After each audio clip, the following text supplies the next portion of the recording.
pride, she thrives to keep that drive. The cinnamon twist. The cinnamon twist. The cinnamon twist. Ladies, can you feel me? The cinnamon twist. The cinnamon twist.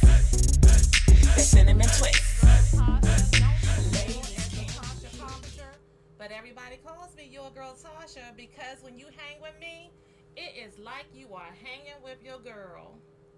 And today in this studio, guys, guess who I have hanging? I know that each and every one of you guys have actually seen that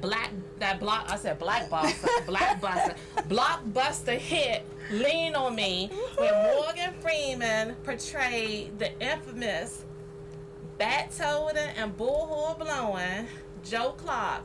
In the studio today, guys, I have, without further ado, Dr. Pinky Miller. Hey, Tasha. Hey, girl. And she is one of the real East Side High students, and she's here to share with us today. What's going on? I'm good. How are you? I'm so excited. I cannot believe. I think that you are my first guest that has traveled so far. She's here from Georgia. Georgia in the house. Georgia in the house. And you know, I just want you to just talk to the people a little bit and tell them a bit about yourself, because I'm gonna tell you something. This book right here. Yes, ma'am.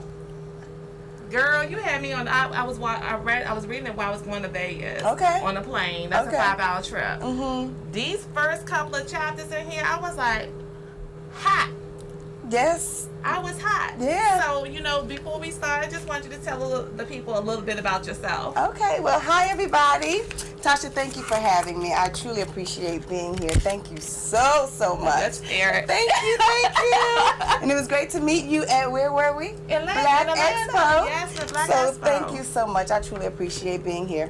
Well, for those of you who don't know, my name is Dr. Pinky Miller, and I'm so happy to be here. And yes, I'm one of the real students who attended the real Eastside High School with the real Mr. Clark. Yes, Dr. Joe Clark, who was like a father figure to me, and I thank God for him, because I was a little girl growing up in the poverty-stricken area of Paterson, New Jersey, without a father. I was a fatherless little girl. My mother raised seven children by herself, and I thank God for her. Being at home, it wasn't always a safe place for me. Unfortunately, being molested by family members, friends of the family, and things of that nature. But thank God. And Eastside High School became a safe haven for me. A place where Mr. Clark was like a father figure who affirmed me and told me, Pinky, you can do it. And he didn't just tell me, he told my other classmates as well. He told us that we were born with 2 strikes against us. Number 1, we were black or Puerto Rican or poor white. So we were either black and poor. So those were the 2 strikes that were against us. Our home run was our education, and I believed him. He said, get your education, get as much as you can, and that's why I sit before you with a PhD from Georgia State University. Thank God for that. Hey.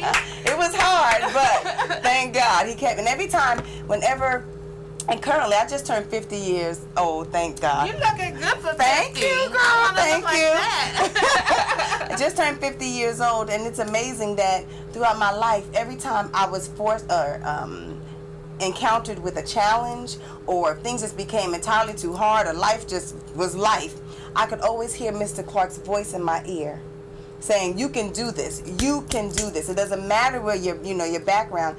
You can do this. And so that's why I sit here before you today. Right. Okay. So when you said home run, I was watching. I was trying to catch up on some of the old interviews of Mr. Clark, and one of the things that he said, I think it was Arsenio Hall was questioning him about who are you to be in the school carrying around a bat? You know, why would you have a bat? And what he said was that the bat was supposed to represent a home run or knocking it out of the park for the students that wanted to learn. Exactly. And for the other ones that he would just knock them out. So something like that, he said. And it's amazing because a lot of people, when I meet them, they say, what was Mr. Clark like? Was he really like that? I said, well, let me explain it to you like this. Morgan Freeman portrayed him, and in his portrayal, he was on 10. The real Mr. Clark was on 20 every single day. And Mr. Clark was not a principal that sat in his office. Mr. Clark was omnipresent because you could either hear him on the bullhorn or you heard his feet because he was constantly roaming the halls. Because we as students would try to get into mischief and do things. We heard those feet or we heard that voice, we would get in check and get our butts into the classroom. So Morgan was a 10. Morgan was a 10. All right, Mr. Clark was off the hook. And still is. And what is he? He's about 80 years old. He just now? turned 80 on May 8th. I went to see him about 2 weeks ago. And it was just amazing to kind of just sit with him. And it just took me back to being 15 years old. And I just kind of just sat and just was like in awe. He was in the hospital for a spell and he's doing well. Just turned 80, and as a matter of fact, and this is a secret, so please don't tell him if you see him or talk to him, that I'm in the process of planning and coordinating the life and legacy celebration of Mr. Clark. And I'm coming. Yes, ma'am. I'm So coming. it will be in October 13th. So I would love for you to come, but it's going to be fabulous. It's going to be awesome. So we already have a question coming up, and guys, we just want to remind you that you want to make sure that you share and invite, because so many people have a soft spot in their hearts for the Lean On Me movie. So share and invite this on your page. You can always leave comments in the comment section, and you can also call in on 301-429-9247. But we have somebody, Sharon Pittman, is saying awesome about your doctorate, and she want to know, what is your doctorate in? My PhD is in Educational Policy Studies from Georgia State University, and within the concentration in higher education. So I was looking in the book. It's like you went and you did so many different things, because at one point in the book you were majoring in communications. Yes. And I wanted you to make sure that you talked to Trinity, my daughter, because she's going away in August and she's majoring in communications. Okay, but awesome. You did not stay in that realm. You did moved not. around. And one time it looked like you were thinking about maybe becoming a counselor to help people with their marriages and things of that nature too. Yes. So we know all about Lean On Me, but let's talk about well, first of all, how do you get a name Pinky? Well, let's go there. Okay.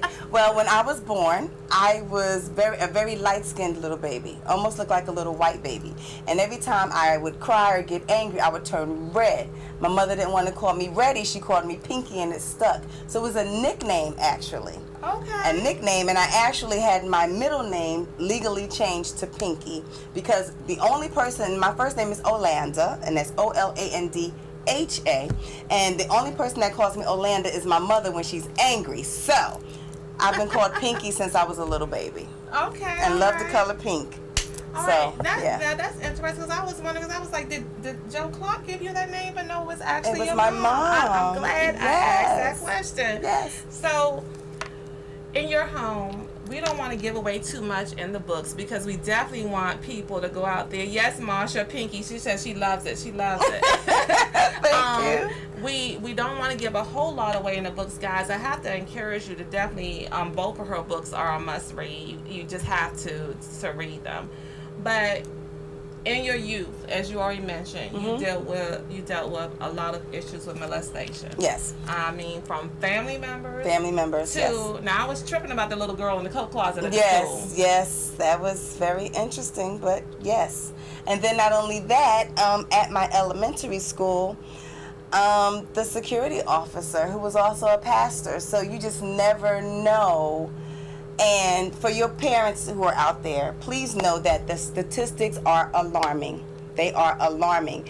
And unfortunately, currently, right now, some child, male and or female, is being molested by a family member, a mother and or father, a cousin and or a friend of the family. So please, please, please watch out for your children.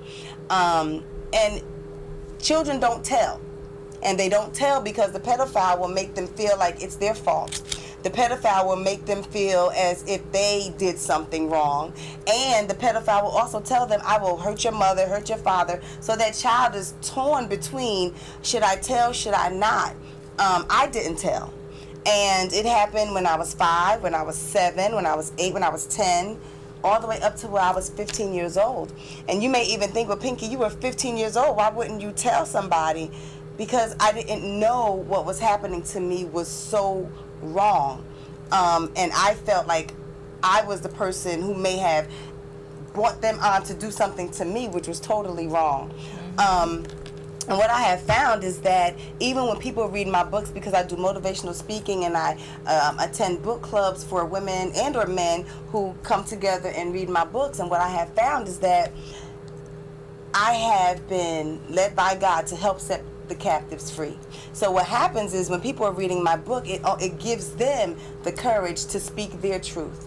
And what happens is I'm the first person that a 60-year-old woman told that she was molested by her father.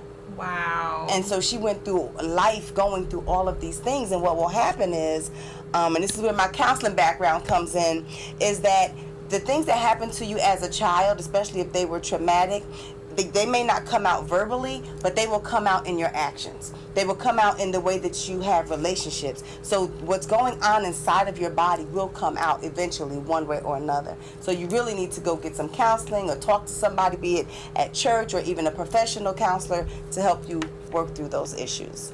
Exactly. And we have Sharon checking in again, and she's saying that that's so true.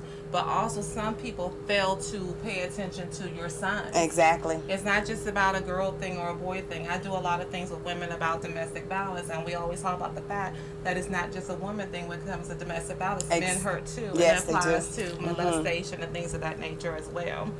So you had said something. Oh, you mentioned the word God. Yes. So you just flowing in the lines of where the questions were that I have. Awesome, right? awesome. Yes. So I want to ask you, I want you to share with them, because I read the book, your first introduction to God and knowing what is really possible with Him. Okay. When I was 8 years old, my mother, we took a trip down to Akron, Ohio, where my aunt Nina lived. And my mother is one of 13 children. And so this was her baby sister.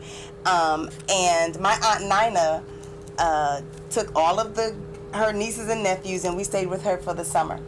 And so, being a religious woman, she took us to church. And my mom was unable to take us to church because my mother raised, like I said, 7 children by herself. And my mother worked 2 full-time jobs. And so church was just not a part of our life at that time. So my mom took us to my aunt's house, and we stayed for the summer, like I said, and she took us to church on Sunday. And me being a little girl, I'm walking into the church, and I see these people, and they're yelling, and they're screaming, and they're looking around, and I'm looking at them. They have their hands up to the ceiling, and they're talking in language, this weird language, and they're saying God, and they're saying all this other stuff. Now, mind you, I'm an 8-year-old little girl, and I didn't know what was going on. And so I'm like looking at where does my auntie have me? What is going on? And so, and then I heard the man who was in front of the church, which was the pastor, said, "Now, if you love Jesus, run for Jesus." And all of these people just started running around. So I'm like, what is going on? And so after a while, I'm there and I'm kind of just sitting down, and my aunt can really see the perplexity on my face. And she came over and she talked to me. And she said, "Pinky, do you know who God is?" I said, "No." She said, "Do you know who baby Jesus is?" I said, "No." She said, "Do you want to be saved?" I said, "I don't know. What does it mean to be saved?" And she just explained to me, and she just talked to me about Jesus and God and just all of the great things that could happen. And it was amazing, because after 6 weeks in the summer of being and hanging out with my auntie, by that 6 weeks, guess who was running around and praising the Lord? Guess who was now speaking in tongues? Guess who was now praising God? And it was just an amazing, and I get chills today, right now, because I know where my blessings come from. I know that I am here just by the grace of God. I also have come to understand that God uses me as a vessel to reach His people. I also know and truly understand that God allows me to go through things first, which is it's so hard sometimes, but I know that He allows me to go through them first because I have a lot of friends and family members who have also unfortunately experienced the same thing that I have experienced, and have been able to help them get through the things that they've been going through. So yeah, thank you, Lord. And all that stuff is in the book, guys. Y'all gotta read the book. Y'all gotta read Get both the the book. books. Yes, That's get the right. books. Get the books. So you are such a strong woman. Thank you. I can tell. Thank you. mean, even the energy when I met you with down the land at the Black Expo, and from reading your books, I like to touch base on your marriages. Yes. Okay, Mm-hmm. so we're gonna start with the first one, and it's funny because I was out here congratulating one of the other shows is running right now. One of the other hosts, I'm gonna have to introduce you to him afterwards on his engagement. Okay. And I said to him, I said, okay, so you just got engaged. He said, so how long you know each other? He said 6 months. I said, oh Lord, it made me think about the book. When right? you know, you know. You know. So, at least you think you know, but go ahead. You know, so from. It's a part in the book where you talked about when Bob asked you to marry him, and you said yes, and the question of whether or not you loved him or not. Can you share with the audience basically what you learned about love? Being a fatherless little girl, you tend to look for love in all of the wrong places, but you don't realize that until after you've been married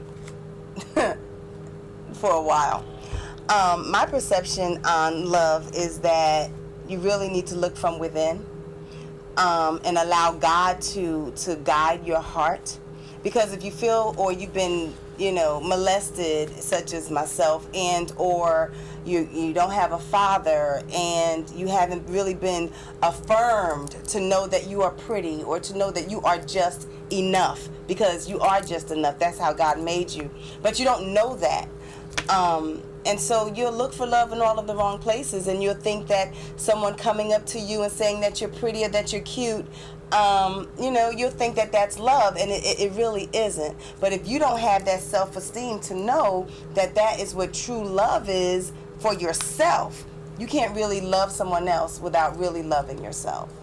But yeah, Bob, first marriage, 2 children, him getting, having another child, which is the same age as my second child. How about the best girlfriend? Oh, the best! Oh my goodness, yeah, not even the best girlfriend. She knows who she is, and she just might be listening. So hi, you know who you are. She was my maid of honor, and found out as I was 7 months pregnant with our second child that they were, for lack of better. They were messing around and should not have been. And being from Patterson, New Jersey, there's a whole nother side of Pinky that you really don't want to see. This is the professional side. Gotta love it. But there's a whole nother side that, that we all have, that you just don't mess with my man, if you will. But pregnant and all, I actually went to her house. Had a few choice words for her, and her mother and father stopped me, but it's okay. But thank God, because at the end of the day, when you allow your emotions to really take over, and you're out of control, and so I thank God for them, because there could have been, Now you got a warning though. Before your wedding. Yeah, I got a warning from my mother and my sisters. Let her be your maid of honor. And you know what? And that's one thing for motherly wisdom. Really listen to your mother. Listen to your mother. And listen to your older sisters. Listen to your mother. As I have 4 daughters myself. Listen to your mommy. That's my best friend. She would never do anything like that. I know, so but what she she's with did. everybody else, because that's what the children do. When you talk to them and you try to guide them or whatever, they're like, "Mommy, I got a good brain, and I'm not talking about you, mini-me." Yeah. But that's what you get. Yeah. And then later on, you realize how many years did it take you to figure out that what your mother and your sister had said was correct? 3 years. Yeah. And it sure could have saved you some pain. It could have, but at the time, but this is the thing. I know that my children that I have, my oldest 2 daughters, Janae and Yvonne, they are a gift from God. And they were at the table with you. Yes. I mean, we were thick as thieves. It was the 3 of us, and that was it. We went everywhere, did everything together, and I love my babies, and they are phenomenal. So I wouldn't trade it for the world. Tanya said, thank God her parents stopped you. Yes. Because my understanding, too, is that she has a pretty good left hook. When she, after going through some of her things, she had a young man that approached her in the school. Yes. And she heard him, guys. Don't touch parts of my body that don't belong to you. And this boy, his name was Anthony, and we were in the 3rd grade in Miss Kaplan's class. She was such a mean teacher. But anyway, Miss Kaplan's class, I'm sorry. And as I finished my test early. And so I took my papers and walked them up to the desk and put them in the complete finished pile. And as I'm walking, he touched my butt. And so my fist touched his face. And so we started fighting. I'm in the 3rd grade. Don't touch my bottom. Don't do that. Don't do that. So she said her fist touched his face. Look, let me tell you, you made me think of a story. I'm gonna digress a little bit from Dr. Pinky Miller and give y'all a little bit of YGT, because like she said, you guys don't know, there's a professional side and there's a we could get down type of side. But I have to thank God, because I was 1 week before turning 18 years old. Wow. 1 week, Sunday to Sunday, when I used to work at Montgomery Ward's. Okay. You know how long ago that was, department store, and the silk flower shop, and we used to have to take the hand saws and cut the styrofoam and put it in the hot glue and put it in the basket and stick the flowers in there. And back then is when the nugget rings were out. So I had took my rings off and laid them on the counter because I didn't want them to get the hot glue on there, right? Right. And why this girl try to steal my rings? See. And I went to touch her face, but I just forgot that the hand saw was in my hand. Ooh. So okay. I was actually on probation. I had to do community service before I got my job at Verizon, which now I have 28 years with them now. Well, but amen. I was like a convict. But because I was 17 years old, had I been 18, yeah, you would have. Thank God. a different story. So Thank the God. judge was like, "You forgot it was in." I said, "Yes." I said, "I was gonna just slap her. I forgot the saw was in my hand, but that's all right." Lord help us. Thank you for your mercy. Exactly. So what is coming? Well, you know what? No, now we got to go, because I think my aunt said you deserve better. Glad that you're happy. Thank you, Andre. You got to tell them about the second marriage. The second marriage. Okay. Well, my second marriage. I am currently married to a young man who, after meeting him, we went to high school together, and I didn't remember him, if you will, from high school, because in high school, after a certain person that I was dating in high school broke my little heart, I said, I'm not dating any more boys from Eastside High School, because I'm just going to leave that alone. But anyway, so, in 1999, yes, I'm going to date myself. In 1999, my girlfriend and I, actually my best friend, her name is Selena. She just turned 50, so we just had her birthday party on Saturday, and she was awesome, fabulous, and it was just great. And so she and I, around Memorial Day, we went to visit back to New Jersey, because I was working at the College of William and Mary at the time, and she was at Miami of Ohio. And we went to a club in New Jersey. Went to Club 88, where house music is my thing. You want to talk about house music? I lose it. And so in Patterson, we used to hang out at the Cheetah Club. So those of you out there, you know what I'm talking about. And so we went to this club, the Club 88, and as I was there, we were just kind of watching people, people watching, and we dancing, people watching. And there was this young man, tall, dark, handsome young man, and he was actually dancing with this older woman who was like feeling all over him. You could tell he was kind of uncomfortable. So she was in the Cheetah Club and he was with a cougar. Okay. Well, yeah, but it's Club 88, right? And so he wasn't with her. They were just dancing or whatever. And so you could tell he was uncomfortable, and we were just kind of laughing and clowning. And afterwards, we went to a diner, because in New Jersey, the diners stay open 24/7. And so we went to the diner and we met up with some friends. And as he walked in, Selena and I were sitting there with another classmate from Montclair State University, and when the guy walked in and he said hi to his friend, and then he looked at me and said, "Pinky?" And I looked at him like, "Yes." He was like, "You don't remember me? My name is D." And he was like all crunk and all just this, I was like, okay, I don't know this guy. I don't really remember him. But in my mind, I'm like, okay, how you doing? He was like, you don't remember me, do you? I was like, He was like, you was a cheerleader. You used to play in the drums. You used to do this. You used to do. I said, okay, Lord, he's a stalker. I don't even know this guy. Like, what is going on? And all of a sudden, like, he sat next to me. I was eating toast, and I had hot chocolate because I love hot chocolate with whipped cream. This man started eating my toast, and I'm like, who are you to be sitting here eating my food? I turned around to the window because I was sitting by the window, and all I could hear God's voice saying, that's your husband. I was like, He said, yes, it is. And I was like, I turned around, and we started talking. Before we left, he had all of my contact information, and not even 2 months later, not even a month later, he asked me to marry him. I said yes. Yeah, and we just hit 18 years. Congratulations. Yeah, that's something real. Now, I got 20 years, but I'm divorced. But I understand.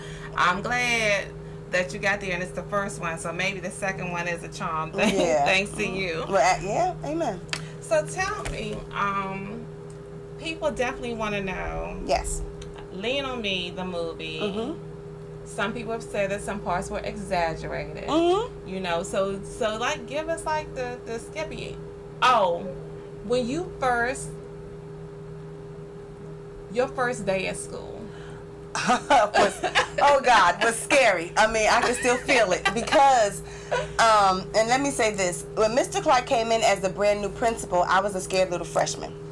And so when I say scared, I mean scared, because Eastside High School, prior to Mr. Clark's arrival, a teacher had just gotten stabbed. Mr. Piambino had just gotten stabbed by a student. There were fights every day. And my older siblings attended Eastside, some of my siblings used to fight at Eastside, so I know it firsthand. It was crazy, and I was scared to go to high school, terrified. Because of all of the rumors and the things that were happening. And so my first day at high school, my girlfriend and I, her name is Jennifer, and we were the best of friends, and I called her my Puerto Rican soul sister. She called me her black soul sister. And so we were walking to school, and we're like, okay, look, you got my back, I got your back. Okay, something happened, we just gonna have to handle it.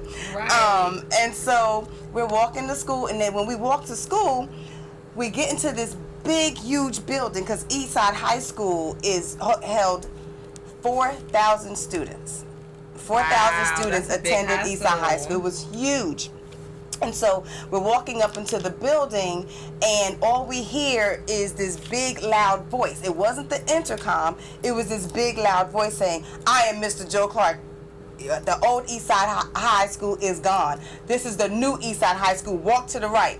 First of all, we're walking into the building. We don't know anything. Where should we go? All he kept saying was, walk to the right, this loud voice. And so we're scurrying in, walk to the right. You had the high school, the seniors, they cracking on us, throwing jokes, doing what they're doing. You got freshies coming in here. Look at her, look what she got on, but we're doing what we need to do. So we get into the building, and all we hear is walk to the right, walk to the right. So we get to the right, go to the auditorium. We're like, we don't even know where the auditorium is. What are we supposed to do? So we're getting, walking in the building. We finally find the auditorium, get into the auditorium. We sit down. He gets on the stage, and now we see this tall, slender man who has dressed down to the nine in a suit. And he's like, look, this is the new Eastside High School. What happened in the past will happen no more. If you fight, you get 10 days. If you miss class, you get 10 days. You cuss out a teacher, you get 10 days. Everything was 10 days, and we would get suspended. They would get suspended. Then he got 20 days. Yeah, and so he told you. Mr. Clark wasn't playing. He was threatened with 20 days. He was not playing. And it was amazing because when he kicked those 300 students out of the building, that really did happen. It didn't happen exactly the way that it happened in the movie, but something very similar to it. He called all of the students, and what he did was he had the administrators look up all of the school records for the students. You had students who were at Eastside for 3 and 4 years and had 15 credits. How do you do that? So what were you doing for 3 and 4 years? 15 credits. 15 credits. And so now you have 13-year-olds in this school, because we're coming in as 13 and 14-year-olds as freshmen. And then you have these 18 and 19-year-old men and women in the school, and it just didn't mesh. It just really didn't. And Eastside High School is located in the ghetto, in the heart of the ghetto, and it's a large, huge school that takes up 2 blocks, if you will. So on the Market Street side is where a lot of the Puerto Ricans, Dominicans hung out. On the Park Avenue side is where the black students hung out. And so there was a lot of race riots. So when you talk about what happened in the movie and what really happened, it's all in my book. So get the book. But there were a lot of race riots that would happen. And so if there was a fight at Eastside High School, it would spill out into the community. Or if there was a fight in the community, it would spill into the school. So you would have the Dominicans against the Jamaicans, the Dominicans against the Puerto Ricans, or the blacks, and it would have, if there was a fight in school that day, the next morning, I would have to navigate and try to figure out what's the best way for me to go to school. Because if I walked on the Puerto Rican side, I could get beat up just because of the color of my skin. So that's the stuff that they left out of the movie that they didn't talk about. So you want to talk about some of the exaggerations in the movie. Okay, so the large marching event where they marched to the jail. Mm-hmm. We marched, but we didn't march to the jail. We marched to the Board of Education. Okay. So there was a march, but it wasn't to the jail. So that part is a little exaggerated. As far as there being some people who were really against Mr. Clark and did not like what he was doing, that was real. That was very real. There were many women and men who did not appreciate what Mr. Clark was doing because they thought he was grandstanding, if you will. Whereas we as students, we knew the real deal. We knew that we can go talk to Mr. Clark as early as 6 o'clock in the morning. We knew that Mr. Clark was always there. We knew that we can talk to him as late as 6 o'clock in the evening. So if there was a problem, he would handle it for us. If we needed money for something, he would handle it. There was a situation because even with my dissertation, and I interviewed 20 of my classmates as well as teachers and administrators, and one young lady shared a story that and is having an iron, just a regular iron, would not be a big deal to a lot of us, right? Mm-hmm. But this young lady, their family was so poor that they couldn't afford an iron. And so she would come to school every morning with wrinkled clothes. They were clean, but they were wrinkled. Mommy could wash them, but she couldn't iron them. And so when she would come to school, other students would joan on her or crack on her or make jokes about her and bully her because of her clothing. Mr. Clark went out and got an iron for this baby so that baby can iron her clothes. As small as that may be a small thing to everybody else, right, but that was huge for her. Mr. Clark, when I would run in different pageants, because you're looking at Miss Patterson 1986. Hey, I got a double celebrity in the house. And so he would support me in my pageants or anything that I did. And so being at Eastside High School was amazing. Amazing. So what do you think, I mean, with everything that you won before Eastside High School, what did Mr. Clark instill in you that you feel is invaluable? There's so many things. Don't quit. Like that was, and as a matter of fact, when I was with Mr. Clark 2 weeks ago, he was reciting the poem, Don't Quit, and he's like, don't quit. And he would also say, what was it? He basically said that your goals in life and what you want to do, they're out there. Don't wait for them to come to you. You go out there and you meet it and you take it to where it needs to go. And he said, we didn't come here to be with everybody else. We came to take over. Like it's those types of things that he instilled in us. Get your education. Get it so that you can leave this stuff behind. And he would tell me, go comb your hair, go change your clothes, Pinky, get away from them boys, and he was that father figure, and I'm not the only one. I'm not special. A whole bunch of kids. I mean, there was 4,000 of us. And a lot of us feel the same way. Yeah, because if you look at the different, YouTube is beautiful. You can find a bunch of different interviews of people talking about him, and they always somehow came out to say that he's the father that you didn't even have. Mm-hmm. It's not just a line. I guess that's why they use it in the movie, because it was there. Yeah. Now, I know the guys that sang Eastside High Riff. Nitty Green, shout out to him. Hey. I appreciate you. He is so cool. We like to talk like we big friends. They were real. They were real students. Who else in the movie was a true student that portrayed themselves in the movie? Okay, so the way that they did the characters in the movie, they took the characteristics of the real students and put them into the characters in the movie. For instance, Kanisha. She was a teenage, fatherless, pregnant teen. Teenage pregnancy, the rate of teenage pregnancy in Patterson was so high that they had to create another school for the girls who were pregnant called Sage. Wow. Yes. Wow. Yes. And so, actually, one of my classmates, that is her storyline. She actually wrote the storyline for the movie. So she gets a royalty check every time it comes out. The other thing is Sam's. His character, crack cocaine, addicted to drugs and selling. Crack cocaine had just hit the scene in the 80s. And so you had a lot of people in Patterson who, teachers, students, parents, families, were torn apart because of crack cocaine. So you had students and teachers who were addicted to cocaine, crack cocaine, selling it, and that's where the, crackheads came. I mean, it was horrible. So they took those characteristics and put them into Sam's. Okay. Yeah. All right. Now, Nitty dropped something at the end of his interview the other day that there is a Lean on Me play coming out. Yes, it is. Are you in it? No, I am not. Not yet.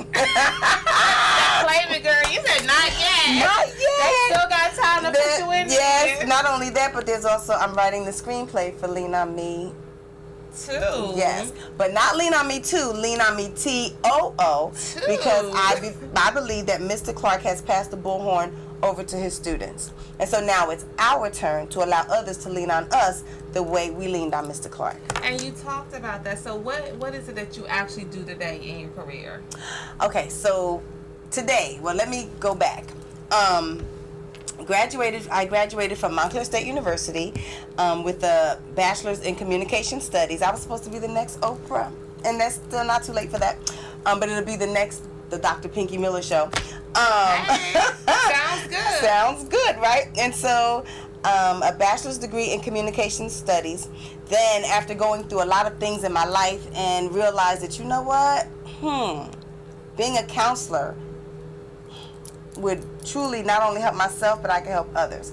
And while I was in undergraduate student at Montclair State University, there's a job on campus which is called a resident assistant, RA. So those of you who are college students, and if you're about to go to college, please look into student affairs, especially because you're living on campus. So if you are the type of person who can, if a lot of your friends come to you for advice and you listen well, that is a job. But not only is it a job, it's an awesome job because it has awesome benefits where you get free housing, free meals, and you get a stipend check.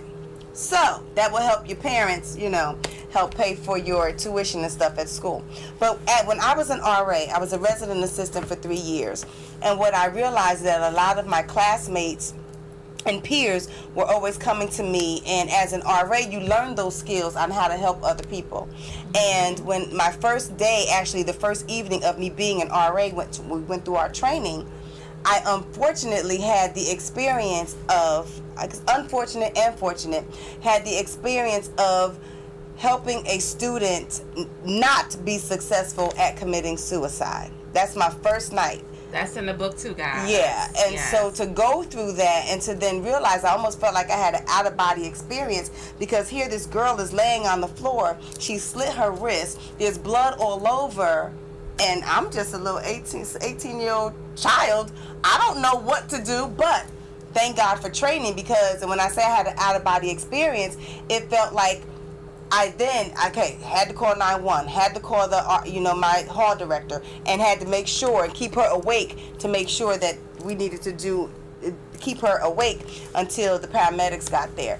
Now, after that whole scene was over, I bawled. I went to my room and I just cried like a baby. I'm like, Lord, what is that? Like, what is that? Why am I here? It's something serious. Yes, this is like real. And so that helped me to truly understand that God has given me a lot to deal with, and has given me these skill sets to help other people get through what they need to get through. And so after being an RA for 3 years and helping students and helping parents and all of that, I then went on to become a professional hall director, and that's where I worked at Miami of Ohio in Oxford, Ohio. After that, being a hall director, I then went on to become an area director at the College of William and Mary. After that, I went on to be an assistant director of residence life and housing at St. Peter's College in New Jersey. After that, I then went to Clark Atlanta University and was the director of residence life and housing. So student affairs can take you so many ways. And at all of those jobs, I had free housing and free meals, not just for me, but for my family as well. So, you know, my check that I had. And a salary. Yeah, and a salary. So student affairs is awesome. So after that, after Clark Atlanta, I then left Clark Atlanta because now second marriage, and now I have 2 little toddlers at home, and I need to do something. And in order to do the job that I know that God put me here to do, I needed to further my education and to go on to get my PhD. So stopped working at Clark Atlanta, went to school full-time, and then was a full-time mommy as well, and received my PhD from Georgia State University. And during that transition, went to the University of South Dakota for a year and served as an assistant dean of students. And then after that, was blessed to be the vice president of student affairs at Allen University, and that was great. And what I have found is that during all of the time that I've always worked with students, and this is where I pay it forward, like Mr. Clark leaned on us, like we leaned on Mr. Clark, if you will. And so what I have found is that all of the students that I worked with, a lot of them had problems which stemmed from them being younger. A lot of problems, being molested, being abused, all of the things that I went through as a little girl. And what I have come to find out is, I thought, well, you know what? What if I can help them when they're little? What if I can help them and give them some skills? What if I could be the eyes and the ears to know that what's going on with this particular child? And so I am currently, she asked, and I went around, but I had to go around for this reason. It's all right. I currently serve as a special education teacher Whoop, whoop. for kindergarten, 1st, 2nd, 3rd, and 4th grade babies.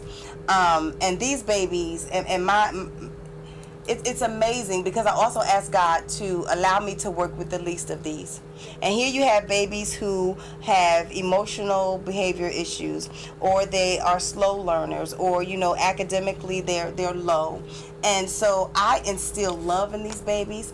I work with them on a regular basis. I protect them from the other kids. I protect them from some teachers who might want to talk down to them for whatever reason, who have lost their minds. Lord Jesus, help them. But so that's how I give back. And I give back also because I see it on a child.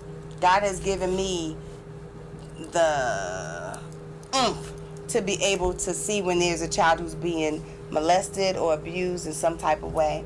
And I actually greet these babies every morning when they get off the bus. So if I see you on Friday and you just had this beautiful face, but on Monday you're withdrawn or something is going on, I check that out. And I make sure I work with the counselors who are at the school, the social workers, and we make sure that if that child is having a crisis, and there has been so many students that I've already worked with that their regular teacher didn't see it, because she's in a classroom with 20 other kids. So I just thank God that He is allowing me to do that. So that goes back to, because one of my questions I was going to ask you is you probably at one time felt, well, you kind of answered in the book. So I guess I'm going to just ask the question, and maybe you'll give the same answer the way that you explained in the book.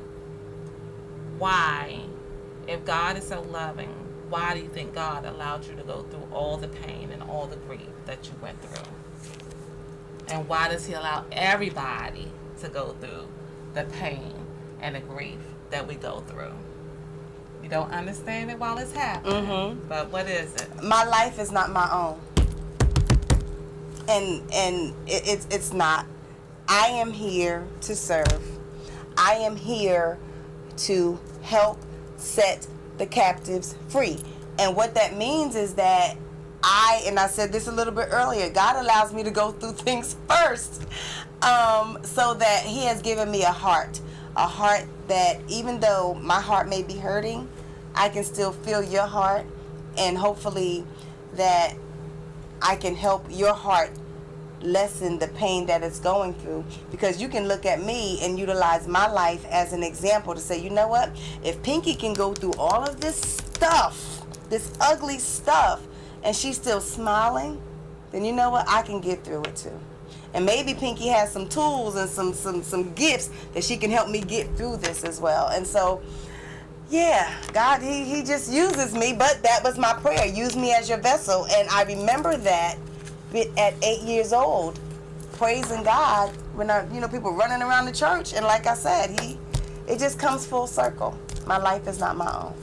And I think before the kids, there was another time when I would think in the book, the first time that you learned that what you had gone through was meant for you to help other people and be a vessel was when you were talking to, what is his name? Where is that? the guy that was the choir director. The choir director, Derek. yeah. Derek. When you talked to Derek, and Derek was talking about that he wanted to get a divorce. So tell me all about, how that all happened, because you shared the philosophy about marriage. Yeah. I want you to share your philosophy about marriage with the viewers. Okay, well, my philosophy on marriage is basically that you're taking person number one and person number two, and you're trying to blend them so that they can be two people and blend them into being one. And that's hard.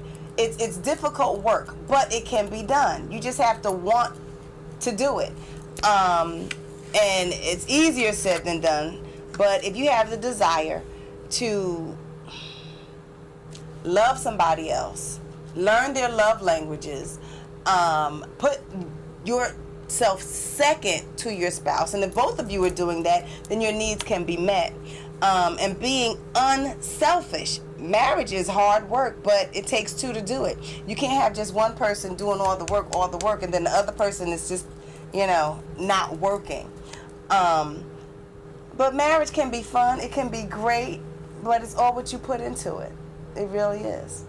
Marriage is the easiest thing to do, because anyone can go down to the courthouse and get married or have a wedding, but it's the hardest thing to maintain if you don't have God first, number one, and both of you need to be equally yoked, meaning that person also believes in God, you believe in God, and you pray together, you go on date nights, you do all of those fun, great things that you did, what you did to get that person, you need to continue to do to keep that person, because it's hard. It's the hardest thing to get out of when you have children. Because, especially if you're unselfish. Because the kids now come first. They didn't ask to come here. So, yeah. I have to think about, I was talking to one of my girlfriends who she's going through a situation, and part is going to end up in divorce too. But it was funny because she's going for therapy. And one of the things the counselor said to her, which you never even thought about it. I've always said that only two people are happy in a divorce, and that's both the lawyers, right? But what she told her, because she was like breaking down, because she's like, I don't understand this, and she said, do you think that you're gonna put in less work to get out of the marriage than you put in to get in the marriage? It's gonna take the work that you got into the marriage was dealing with trying to plan this. How much money am I going to spend? What dress am I? Oh, speaking of dresses, oh my God, I'll have to go. That thing. Hold up, let me digress. I shouldn't even say dresses. But all the stuff you put into planning the marriage and stuff like that, and going through that you have to do, and the bridesmaids and the personalities and the groomsmen and the personalities, all this stuff. Do you really think that when you end a marriage that it's less work than it is for you to get into the marriage? Right. But guys, I digress, and I started thinking about wedding dresses. Yeah. You got a story, and I got a story about my wedding day. But who was supposed to be making your dress? Was it Auntie? One of my aunts, and I'm not going to say her name because she's also on Facebook, but you know who you are. Okay, so I planned a wedding in less than 70 days. And my auntie, who's a seamstress, said that she would like to make my dress. So I'm like, okay, that's the way we can save money, and it would be phenomenal. And so we went for fittings and everything, and you know, everything was going well. However, the day that I was supposed to get married, the day that I was supposed to get married, I went to her house. I was supposed to go pick up the wedding dress, and it wasn't ready. It wasn't ready. You said it was in pieces. It was, and I was about to say that. So you know, it was more than not ready. It wasn't all together. I couldn't even try the dress on, and so you know, this is my wedding day. It was my wedding day, and so, what do? It's your wedding day. You're getting married at 4 o'clock. It's 8 o'clock in the morning. You're at your auntie's house. The dress is not available. It's not ready. And so, after crying, like, oh Lord, what am I going to do? I went to the mall. Went to one of my favorite stores called JCPenney because I knew they had wedding dresses. I went to Willowbrook Mall in New Jersey. So those all of you in Patterson and all over New Jersey, you know where Willowbrook Mall is. I went to Willowbrook Mall, went to JCPenney, and I had to wait until they opened up at 10 o'clock. It's on a Saturday.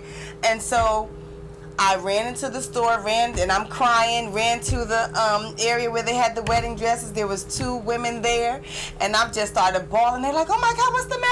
I said, I'm supposed to get married at 4 o'clock. They were like, what? And I, you know, of course you're crying and you can't really talk. So I was crying the ugly cry. Yes, I was. And so I explained to them that, you know, I'm getting married at 4 o'clock. My aunt was supposed to make my dress. It's not ready. I don't know what to do. These 2 women, and I thank God for them, they went to just about every area of the store. They found like 5 or 6 dresses. Found one, we tried it on, it was too big. Found one too small. Found one, we found the perfect dress. I paid the money and walked out of there with a dress. Nothing but God. Nothing but. So, yeah, it was amazing. Well, look, you just talked about that whole thing about being equally yoked, right? Mm-hmm. So some people think it only deals with religion. It's other things. But let's go from the religion aspect. I guess since some people think it only deals with religion. I'm not Catholic. My ex-husband was Catholic. Okay. So we had to take this like 100-question quiz to see if we were compatible. I failed, but the father still wanted to marry us, you know, because one part of it, he wanted me to swear that the children would be raised as Catholics. And I just couldn't do that. I was like, when they get of age, whatever they decide to do is what they're going to do. And I just, bam is my word, being authentically me back then. Okay. Look, Father Mike, can't promise that, you know. That's why I'm supposed to fail. Anyway, my mother-in-law is very petite. My mom, like me, I used to be 318 pounds, and everybody in my family, you know, is hefty. Aunt D on here, we all hefty, we fluffy. But she decided she called me 2 o'clock the day of my wedding. The wedding's supposed to start at 7. I'm not coming. And I'm not coming because I don't want to walk down that aisle looking like a fat pig across from your skinny mother-in-law, basically. Oh. So, back to this Catholic thing. I go and tell Father Mike. He's like, in Catholic weddings, your mother has to be here. Well, hold on. We got 200 people out here. My wedding's supposed to start at 7. The bridal party's ready at 6:30 because I always said my wedding was going to start at time. I got into doing weddings after that because of that. And he did not believe that my mother wasn't coming. So 7:30, we still sitting there because he's refusing to marry us. Oh, wow. So then by this time he tells me that my oldest aunt, God rest her soul, she passed away about 2 years or so. I'm sorry. My mom's gone too, breast cancer. Oh, I'm sorry. Said, thank you. Said, your oldest aunt could walk down the aisle, but my auntie that's on here is my closest aunt. I wanted my youngest aunt to walk down the aisle in her place. Okay. He wouldn't let it happen. So anyway, my oldest aunt walks down the aisle, Pinky. We're in the wedding. I'm mad because also he made me sit down. You gotta get up and get down and sit down and all this stuff. We sitting on the stage, the bright lights on us, my dress getting wrinkled. I was hot. I couldn't even be nervous at this wedding. The wedding starts, and about 20 minutes into it, the back door opened. It was my mother. And everybody turned around. And my mother said, "What the hell are y'all looking at?" I'm sorry. That's the end of that story. But there's a whole lot. So your wedding day and my wedding day, okay? Wow. It was something. And that VHS tape is gone. But yes, it was on VHS. It was just amazing. Wow. So yes, we got some crazy stories, but we didn't want to let too much. Y'all know, I'm gonna tell you, I learned a lot about her through these books. Hold up your other book. Look, I got stickies and yellow notes in mine and all this stuff. How can they get your book? You can go to my website, drpinkymiller.com, and you can order your book. I will sign it and I will send it to you. It's just so easy. So easy. drpinkymiller.com. And they got a phone number that they can reach you on. Yes, too. you can reach me at 404-713-3895. And someone earlier in the broadcast asked, Greg talking about dams, Mom. Someone earlier in the broadcast asked if somebody wanted to book you and wanted to have you come out. I guess they would By go all through the same means, method. yep, go through the same method, yep. And it has a contact Pinky information. You can put your information right on there and I will call you back. And now we got to remember, too, the next thing you talked about was coming up in October. Mm-hmm. But next year is the... Next year is the 30th anniversary of the Lean On Me movie. Yay! Woohoo! And so I'm actually in the process of planning the 30th anniversary celebration. The plan so far is to have it on March the 2nd at Eastside, the Eastside High School. Okay. Yes, to have it at Eastside. And also, Eastside High School has changed a little bit since Mr. Clark. It is now 4 different academies. And so the plan is to have the culinary arts students cook for us. Oh. Yes. And then the goal, actually, it's a fundraiser because we want to give back to Eastside High School. And so the goal is to do 10 $1,000 college-ready scholarships for the students, so that way we can give back, because unfortunately Warner Brothers did not give back. Oh, shame on you, Warner Brothers, because the movie grossed $31 million back in 1989, and as you all know, the movie still plays today, almost 30 years later, and unfortunately a certain person who the movie is about does not get any royalties, believe it or not. Joe Clark does not get any royalties, and you got to get the book to find out why. Now, I haven't got to that one yet. He does not get any royalties, and they didn't give any money back to the students. As you know, they just, yeah. Now, that's some shiggity. You about to make me cuss up in here.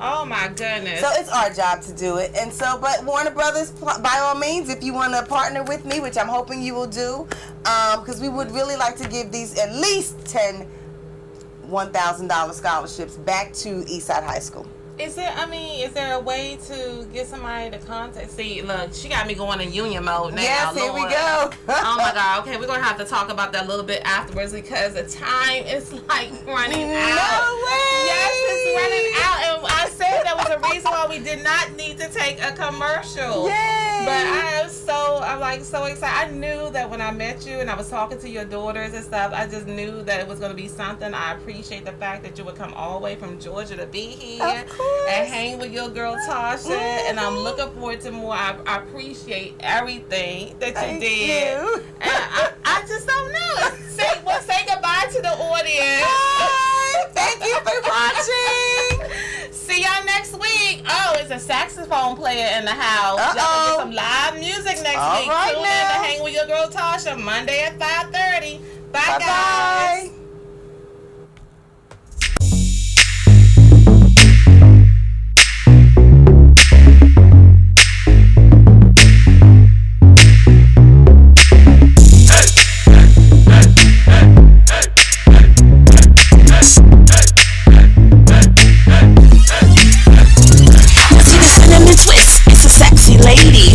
Around without being shady. Who knows her values? Who's gone through trials? Her smiles are captured from mouth to mouth. It's not the size of her thighs she worries about, but the pride she thrives to keep that drive.